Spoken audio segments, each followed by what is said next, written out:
Ni 6:13. Kwa sababu hiyo, twaeni silaha zote za Mungu mpate kuweza kushindana siku ya uovu, na mkisha kuyatimiza yote kusimama.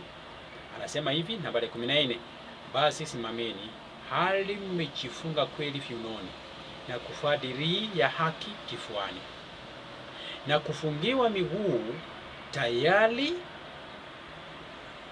Tuwe tayari tupatao kwa injili ya amani.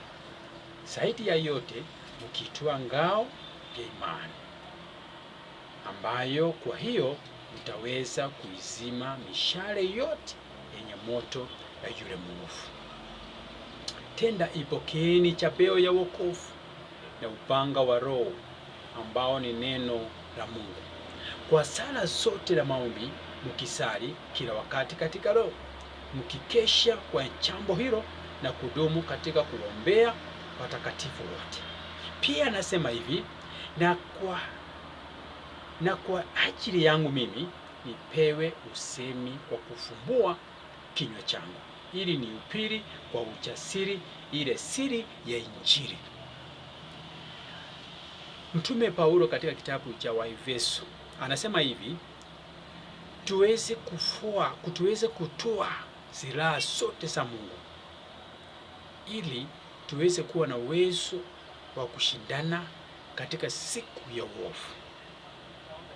Hii ni baada ya kuweza kuyatimisha yote na tuweze kusimama. Anasema kwamba baadhi ya yote mkitwaa ngao ya imani, ambayo kwa hiyo mtaweza kuizima mishale yote yenye moto ya yule mwovu. Mishale ni ile uovu ambao umetekwa katika maisha yako, umetekwa katika magonjwa, umetekwa katika matatizo ya hapa na pale, usiku na mchana katika maisha yako.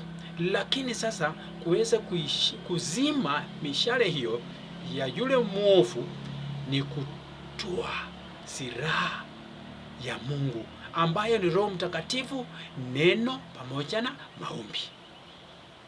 Anasema kwamba kisha mkaweze kuomba pia mkawaombee watu wengine.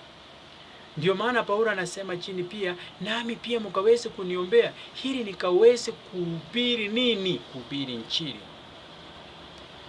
Mungu akaweze kuwabariki, maana mtakapotoa silaha zote za Mungu tutaweza kushinda majaribu ambayo yanaweza kutusumbua katika maisha yetu, maana Mungu ndiye anayepeana uwezo na nguvu, na muweze kubarikiwa.